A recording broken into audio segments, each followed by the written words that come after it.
하나님의 말씀은 마태복음 14장 14절입니다.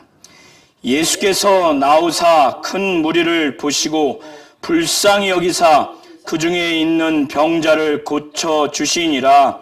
아멘. 하나님은 불쌍히 여기시는 분이십니다. 하나님은 긍휼이 많으신 분이십니다. 그러하기에 하나님은 인간들에게 사랑을 베풀어 주시는데 하나님의 사랑을 그의 아들 예수 그리스도를 통해서 확실히 증거해 주셨습니다. 또한 하나님께서는 예수를 믿어서 거룩한 심령이 된 자들에게 하나님께 100% 순종하겠다고 하나님 앞에 의지를 보이고 믿음을 보인 자들에게 아들의 신청에 따라서 아버지의 뜻대로, 아들과 아버지의 합의된 뜻대로 성령을 보내주셔서 성령으로 말미암아 하나님의 사랑을 부어주셨습니다. 이렇게 하나님은 긍휼하신 분이시고 곧 불쌍히 여기시는 분이십니다. 그 하나님께서 인간들에게 사랑을 나타내 주셨는데 그의 아들 예수와 또 성령으로만 하나님의 그 사랑을 확실히 증거하시고 하나님의 사랑을 부어 주셨습니다. 예수께서 제자들에게 전도하고 또 귀신을 쫓고 병자를 고치고 이렇게 사역하도록 단기간에 명령하신 다음에 제자들이 하나님의 나라의 복음을 증거하고 또 병자를 고치고 많은 귀신을 내어쫓고 그 병자를 고치는 과정 가운데 기름을 발라 병자를 고치는 그런 역사도 있었습니다.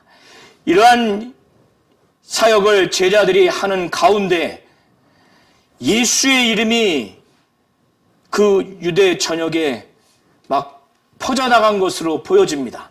예수의 이름이 막 드러나서 헤롯 안디바에까지 그 소문이 들렸습니다.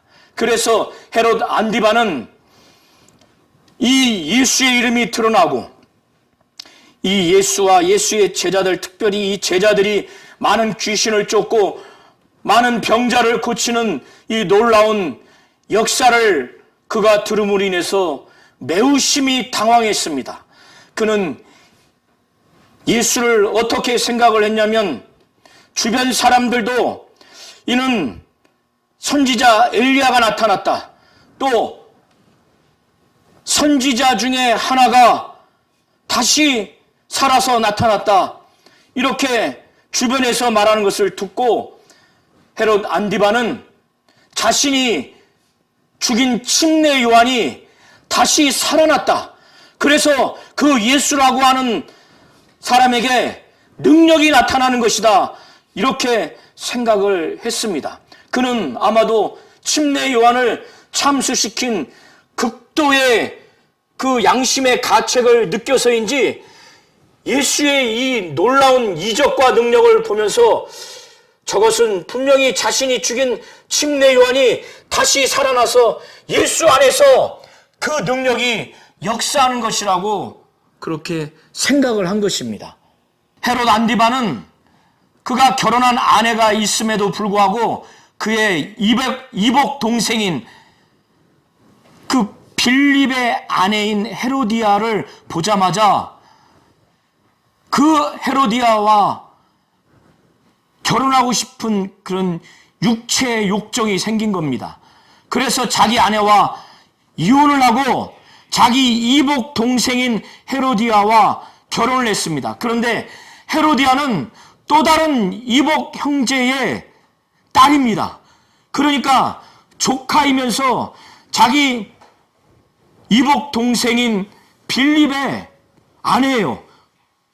그러니까 죄수씨입니다. 조카이자 죄수씨인데 그래서 침례 요한은 헤롯 안디바에게 담대하게 당신이 동생 빌립의 아내 헤로디아를 차지하는 것이 옳지 않다. 이렇게 선지자로서 담대하게 말한 겁니다. 그것을 들은 헤로디아는 굉장히 기분 나쁘죠. 헤로디아는 이 침례 요한을 죽이고자 하는 마음이 있었지만 죽이지 못했어요. 그 이유는 헤롯 안디바가 이 침례 요한이 의롭고 거룩한 자라고 생각을 했어요. 그래서 두려운 겁니다. 그 침례 요한이 말한 것이 굉장히 괴로웠지만은 달게 그것을 들었어요. 그리고 헤롯 안디바는 한편에서 침례 요한을 두렵고 거룩하고 의로운 사람이라고 생각해서 두려운 마음을 갖기도 했지만은 한편에서 또 죽이고자 하는 이중적인 마음을 갖고 있었습니다. 그러나 그가 죽이지 못했던 것은 많은 사람들이 침례 요한을 선지자로 생각하고 있기 때문에, 선지자로 생각하고 있는 침례 요한을 죽이면은 헤롯 안디바의 그 지지율, 백성들이 지지하는 것이 낮아지겠죠. 그것은 율법적으로도 범죄하는 행위이기 때문에 그는 백성들을 두려워해서 죽이지 못했습니다. 헤롯 안디바는 이렇게 이중적인 마음이 있었습니다. 그러나 헤로디아는 호시탐탐 침례 요한을 늘 죽이고자 하는 그런 마음이 있었던 겁니다. 그때 헤롯 안디바의 생일을 맞이해서 그는 잔치를 벌였는데 천부장도 부르고 고관도 부르고 갈릴리의 귀인들을 불러서 잔치를 열었습니다. 그 연석 가운데 헤로디아의 그 딸,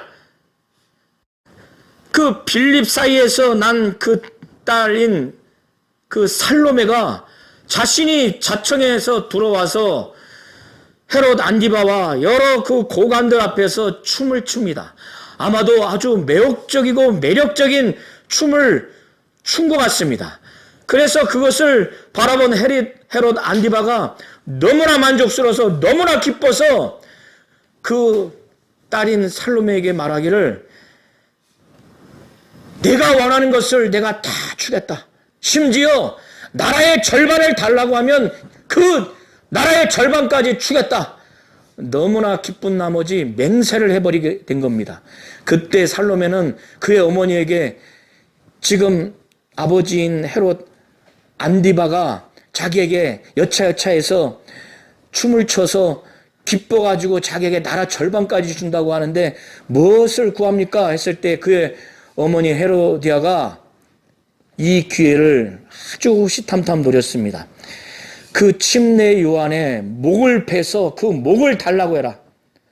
그래서 살로메는 그 헤롯 안디바에게 그것을 요구합니다. 그런데 헤롯 안디바가 깊은 근심에 빠져 있어요. 사실 죽이고 싶지 않았던 거예요. 그는 이중적인 마음이 있지만 그때는 죽이고 싶지 않았는데 자기가 맹세한 것과 그리고 그 고관들이 옆에서 그거를 듣고 있었기 때문에 그는 정말 괴로워하면서 결정을 합니다. 참수하도록. 그래서 시병, 그 군사를 시켜서 옥에 가서 침례 요한의 머리를 참수하도록 해서 그 군사가 참수한 다음에 죽인 증거물로서 그 쟁반에 침례 요한의 그 참수한 머리, 정말 아주 잔인한 그것을 아주 목격하게 됩니다. 피가 쟁반에 흥건히 나왔을 겁니다. 그거를 주고 그 살로메는 그의 어머니에게 가지고 갑니다. 정말 잔인하죠. 침례 요한은 대단한 선지자입니다. 정말 여인이 난 자 중에 가장 큰 자입니다. 오직 선지자로서 담대하게 하나님의 뜻대로 하나님의 말씀대로 헤롯 안디바 앞에서도 정말 동생인 빌립의 아내를 차지하는 것이 옳지 않도다 해서 하나님 뜻대로 참수를 당합니다. 침례 요한의 제자들은 슬픔을 머금고 그의 스승인 침례 요한을 장사한 다음에 예수께 이 사실을 아뢰입니다. 예수께서는 이 소식을 듣고 그는 또 다른 이야기들을 듣고 그 지역을 떠납니다. 그리고 그에 앞서서 그의 제자들이 예수의 명령을 갖고 귀신도 쫓고 병자도 고치고 복음을 증거하면서 그 제자들이 돌아와서 자신들의 그 사역의 내용, 자신들이 행한 것과 또 자신들이 전달한 그 내용들을 예수께 말씀드리려고 했는데, 예수께서는 제자들이 사역으로 인해서 많이 피곤하기도 하고 그 과정에서 먹지도 못하고 쉬지도 못하는 이런 제자들에게 쉬도록 잠시 그들이 좀 쉬도록 합니다. 그래서 제자들은 배를 타고 이제 이동을 합니다. 그리고 예수께서도 그 침례 요한의 참수 소식을 듣고 이동을 합니다. 그리고 난 후에 그 빈들을 거쳐서 산 위에 제자들과 함께 앉아 있었어요. 그때 많은 무리들이 예수께 막 몰려옵니다. 각 처에서 각 거울로 예수가 어디로 갔는가 다 알아본 후에 막 몰려옵니다. 그들이 그렇게 몰려온 이유는 예수께서 이전까지 많은 병자를 고친 그 표적 때문에 예수께 막 몰려온 겁니다. 그때 예수께서는 산 위에서 이 많은 사람들을 보고 이제 이들에게 먹일 그 음식과 관련해서 빌립에게 질문을 던집니다. 예수는 이미 오병이어의 기적을 이미 자신이 일으킬 것을 이미 작정하시고 그걸 아셨기 때문에 빌립에게 물은 내용은 빌립을 시험하고자 그렇게 물은 것입니다. 이 많은 사람들을 대상으로 해서 먹일 음식에 대해서 물었는데, 그때 빌립은 계산을 해보니 정말 이 사람들이 가지고 있는 것을 다 모은다 할지라도 200데나리온의 떡이 부족하다고 하는 계산의 그 답변을 예수께 드립니다. 200데나리온이라고 하는 것은 8개월치의 노동자의 품삯입니다. 그것을 옆에 듣고 있던 베드로의 형제인 그 안드레는 지금 자신이 곁에 있는 아이가 갖고 있는 보리떡 그 5개하고 물고기 2마리가 있는데 이게 이 많은 사람들에게 어떻게 되겠습니까? 예수의 그 오병이어의 능력을 일으킬 만한 절대적인 믿음이 없는 상태에서 그런 말씀을 드린 겁니다. 예수께서는 그렇게 많은 무리가 오시는 걸 보면서 목자가 없는 양 같아서 정말 불쌍히 여겼습니다. 긍휼히 여겼습니다. 우리 모든 성도님들은 하나님은 긍휼히 여기시는 분, 하나님은 불쌍히 여기시는 분이시라는 걸 분명히 아시길 바랍니다. 그래서 그의 아들도 바로 예수께서도 많은 무리가 오는 걸 보면서 정말 목자가 없는 양 같아서 긍휼히 여겼어요. 불쌍히 여겼습니다. 예수 자신과 같이 정말 하나님의 나라를 소개할 수 있고 하나님의 나라의 일을 말할 수 있는 영적 지도자, 그리고 귀신을 내어쫓고 병자를 고치고 영적 세계와 그 실상을 말할 수 있는 그 영적인 지도자가 없는, 목자가 없는 큰 무리를 보면서 저들 정말 불쌍하다, 정말 안타깝다, 이렇게 생각을 하셔서 그들에게 하나님의 나라의 일을 말씀하시고 또 말씀을 가르쳐 주시고 그들 가운데 병 고치는 표적을 보고 왔기 때문에 병자가 많이 왔을 겁니다. 그래서 병자들을 고쳐주셨어요. 우리 성도님들은 이렇게 목자가 없는 성도들, 목자가 없는 사람들을 하나님의 성품과 같이, 주 예수의 성품과 마음과 같이 불쌍히 여기는 마음, 긍휼히 여기는 마음을 달라고 기도하시고 그렇게 불쌍히 여길 줄 알아야 됩니다. 그때 이렇게 목자가 없는 양을 향해서 불쌍히 여기고 긍휼히 여길 수 있는 분이 누가 있습니까? 유일하게 하나님과 그가 보내신 예수 외에는 정말 우리 안에서 역사하신 하나님의 성령, 삼위일체 하나님 외에는 없는 겁니다. 그때 목자가 없는 그들의 영적인 상태를 불쌍히 여긴 겁니다. 영적 지도자가 없는 그들의 그 영적인 상태, 그들의 그 육체의 상태를 불쌍히 여긴 겁니다. 영적 지도자가 있을 때 어떻게 그들에게 대해야 한다는 것을 정말 예수께서 보여주신 것이에요. 자신이 정말 참 목자로서 그들에게 하나님의 나라의 일을 가르쳐 주시고 말씀을 가르쳐 주시고 병자를 고쳐 주신 것이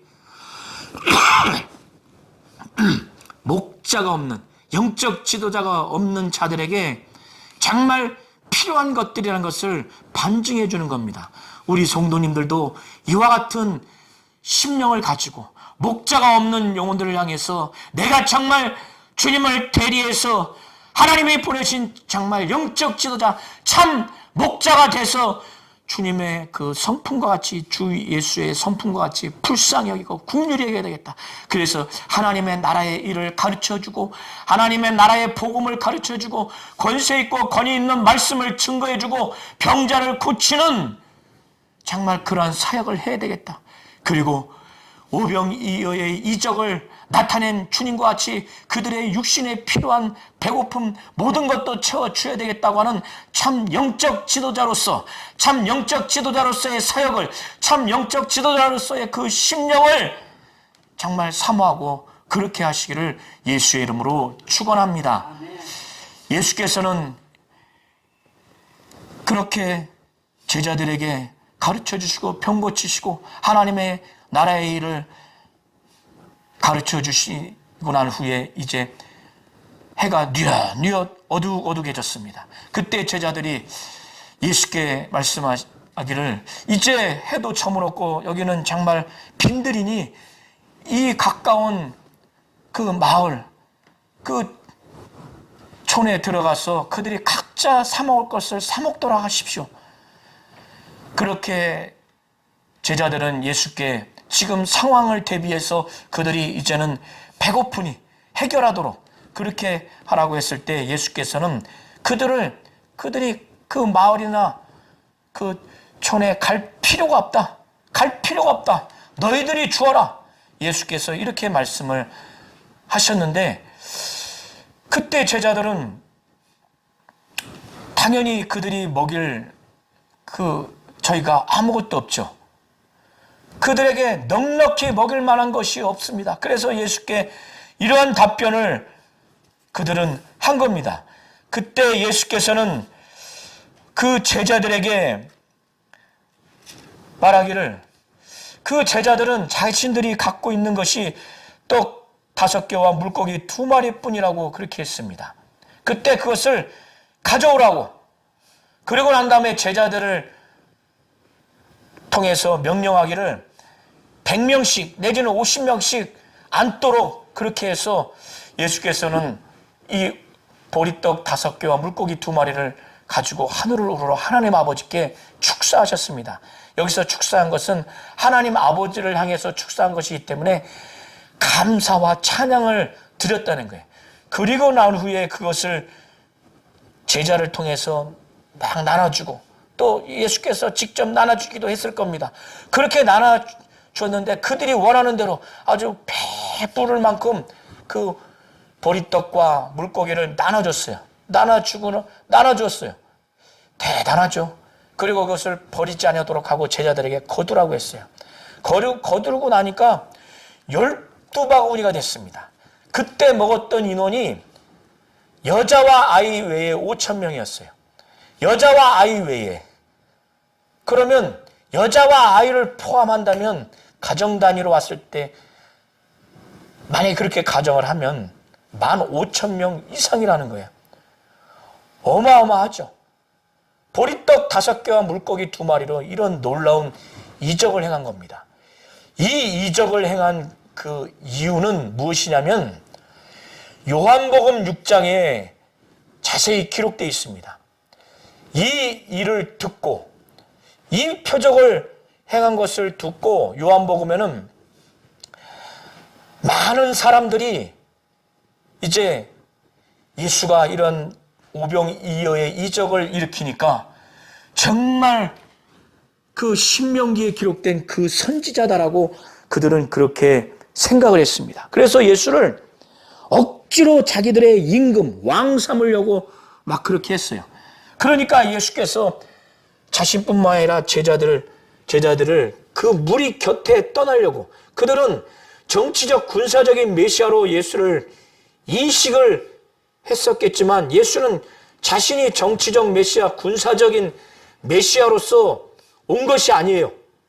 영적인 메시아, 바로 그리스도로서 온 것이고, 그들에게 예수가 하나님이고 하나님의 아들, 바로 그리스도라는 것을 믿게 하고 그들로 하여금 구원받게 하기 위해서 오신 분이시기 때문에, 야, 지금 이 무리들이 이 오병이어의 이적, 이 배불러 먹은 까닭으로 인해서 지금 자기를 신명기에 그 기록된 그 선지자라고 생각하고 자기를 억지로 임금 삼으려고 하는 이 상황을 두고 제자들을 먼저 배를 타고 앞서 보냅니다.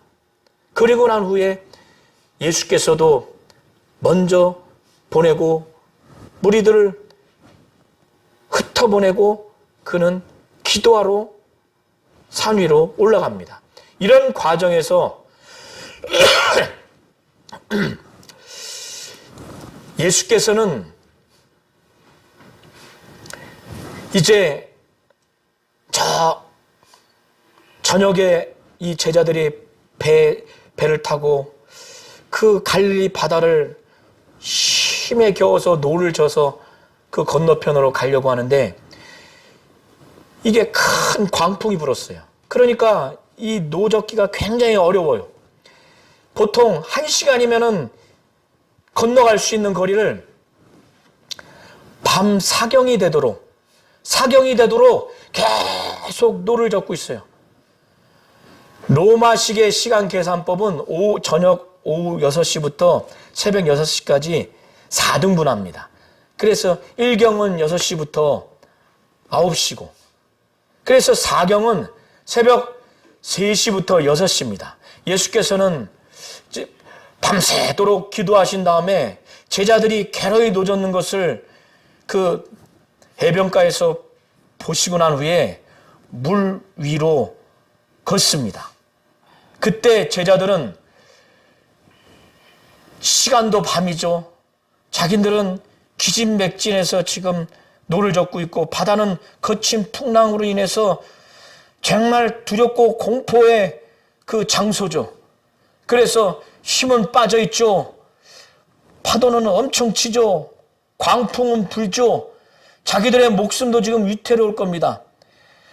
장시간 동안 노를 저었기 때문에 힘은 빠지고 배도 고프고 정신도 혼미한 상태일 겁니다. 그때 예수께서 의도적으로 기다리셨다가 물 위로 걸어가시는 것으로 보여집니다. 물 위로 걸어가요. 그런 상황에서 제자들이 물 위로 걸어가 오시는 예수의 이 모습을 보면서 어떻겠습니까? 두려운 거예요. 사람으로 보이지 않은 겁니다. 자, 시간은 어두웠죠. 깜깜하죠.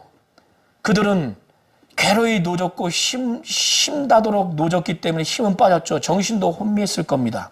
광풍은 불었고 파도는 치고 자기들도 지금 목숨에 위태로울 수 있는 그 침몰에서 죽을 수 있는 그런 상황에서, 이런 상황에서 어떤 형체가 지금 걸어오고 있어요.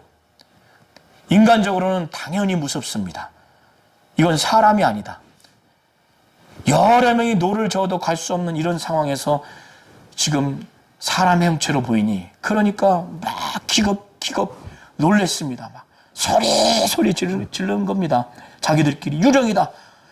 가뜩이나 지금 죽게 되는데 유령까지 나왔으니 얼마나 아주 몸서리 쳤겠습니까? 그때 예수께서는 정말 자신이 하나님의 아들 그리스도라고 하는 신적인 정체성의 표현으로서 그 두려워하는 그들을 향해서 내니 두려워 말라.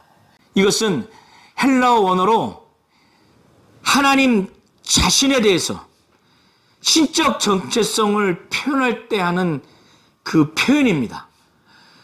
그러고 나니까 베드로가 정말 예수라고 하는 것을 인식했어요. 정말 예수가, 정말 예수라면, 자신을 정말 물 위로 걷도록 부르라고 하는 그런 마음이 생긴 거예요. 그래서 만일 주시라면 물 위로 오라 하소서. 이 베드로는 예수가 주라고 하는 것을 믿었고 정말 그렇게 인식하고 주가 할 수 있는 능력을 체험하기를 원했어요. 그래서 예수께서는 바로 물 위로 걷도록 명령을 합니다. 그래서 이 베드로는 배에서 내려서 물 위로 걸어서 예수께로 갑니다. 이 베드로가 주여 만일 주님이시거든 나를 명하사 물 위로 오라 하소서. 예수께서 오라 했어요. 바로 내려서 물 위로 걸어서 예수께로 갔습니다. 예수가 주님이시고 주님이신 그 예수의 명령대로 가니까 그 주님이신 주의 능력을 자신도 지금 경험하는 거예요. 그래서 예수만 바라보고 갔더라면 그대로 주의 능력대로 물 위를 걸어갈 텐데 그 과정에서 그들이 이전에 느꼈던 어마어마한 그 광풍, 그 두려워했던 목숨의 위태로움까지 줬던 그 광풍, 그 바람의 그 실체, 그 존재가 보여져서 다시 두려움이 생긴 겁니다. 그 즉시로 베드로는 물에 빠져버렸어요. 빠져가서 이제 곧 죽게 됐는데 그때 베드로는 다시 주님이라고 부르면서 주여 소리 질러서 주여 나를 구원하소서. 그때 예수께서는 그 베드로에게 즉시 손을 내밀어서 붙잡으면서 바로 믿음이 없음을 주님이라고 확실히 인식하고 주님이라고 믿어서 주님이라면 나를 물 위로 걷게 할 수 있는 능력이 있는 것을 믿어서 그런 능력이 있는 주님이라는 것을 믿어서 걸었는데 그가 그 믿음을 지속하지 못하니까 빠져버렸어요. 그래서 그의 믿음은 있지만 그의 믿음이 적다는 것을 예수께서는 지금 그가 빠져 죽는 목숨의 위태로움보다 믿음이 작은 그의 영적 실상이 더 안타깝고 답답하고 그 믿음을 지적해 주시고 그 믿음이 온전케 되기를 원하는 마음으로 믿음이 작은 자여 왜 의심하였느냐 이렇게 말씀하시는 거예요. 그리고 나온 후에 예수께서는 이제 베드로와 함께 배 위에 올라가니까 바람이 그쳐요. 파도가 아주 잔잔해집니다. 그 수시간 동안의 죽음의 공포, 그 노젓는 괴로움을 줬던 그 광풍이, 그 풍랑이 예수께서 바로 베드로와 함께 올라오니까 그쳐버렸어요. 그러니까 나머지 제자들이 이것은 도무지 사람이라고 인식이 되지 않는 거예요. 우리 모든 성도님들이 이 제자들과 그 새벽에 밤 사경에 그 죽음의 공포 가운데 있는 바다 가운데 광풍 가운데 침몰할 수 있는 그 가운데 만약에 예수를 봤다면 아마 대부분이 이 제자들의 반응이었을 겁니다. 이들이 예수를 보면서 유령이라고 놀랬고 이렇게 놀랬던 것은 오병이어의 이적을 보면서 그것을 깨닫지 못했기 때문에 마음이 둔해졌기 때문에 이런 반응이 나타난 겁니다. 앞선 오병이어의 이적의 사건을 예수께서 의도적으로 일으킨 목적과 지금 바다 위를 걸어가신 이 목적은 다분히 예수가 하나님의 아들 바로 그리스도 메시아라고 하는 신적인 정체성을 제자들에게만은 적어도 제자들에게만은 확실하게 믿음을 주기 위해서 아주 체험적으로 체험하여 이들에게 보여주기 위해서 이것을 일으킨 겁니다. 그런데 오병이어의 이적의 사건을 경험했음에도 불구하고 마음이 둔해져 버렸어요. 그 한 사건을 통해서 예수께서 그리스도 메시아라고 하는 것, 하나님의 아들이라고 하는 것을 확실히 믿었어야 함에도 불구하고 마음이 둔해져 버린 겁니다.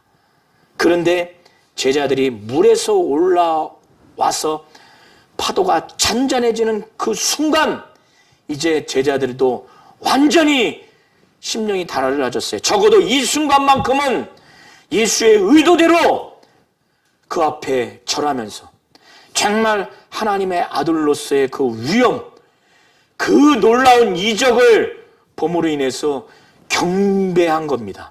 그러면서 고백하기를 진실로 진정으로 하나님의 아들로서이다. 예수께서는 이 고백을 하게 하기 위해서, 이 믿음을 주기 위해서 오병이어의 이적의 사건과 바로 연이어서 물 위를 걷는 사건을 의도적으로 보여주신 것입니다. 그리고 난 후에 배가 건너편에 도달했어요. 그 건너편에 도달을 하니까 익히 그 지역에도 예수가 귀신 쫓고 병을 고치고 또 많은 능력을 행한 것을 그들이 소문에 의해서 이미 알고 있었어요. 그러니까 예수께서 그 지역에 가는 곳곳마다 많은 사람들이 들어와서 예수가 왔다. 병 고치는 예수가 왔다. 정말 병자를 데려가면 나을 수 있다. 두루두루 통지한 거예요.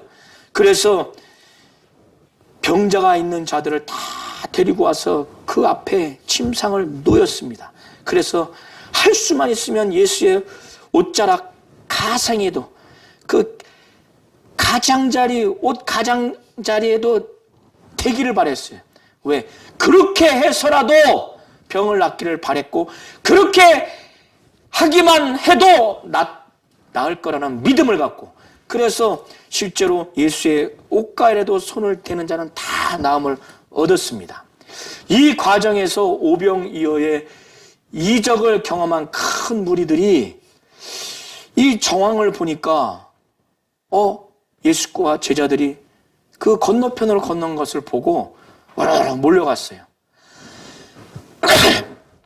예수께서는 이들에게 말씀하기를 너희가 나를 찾는 까닭이 표적을 본 것이 아니라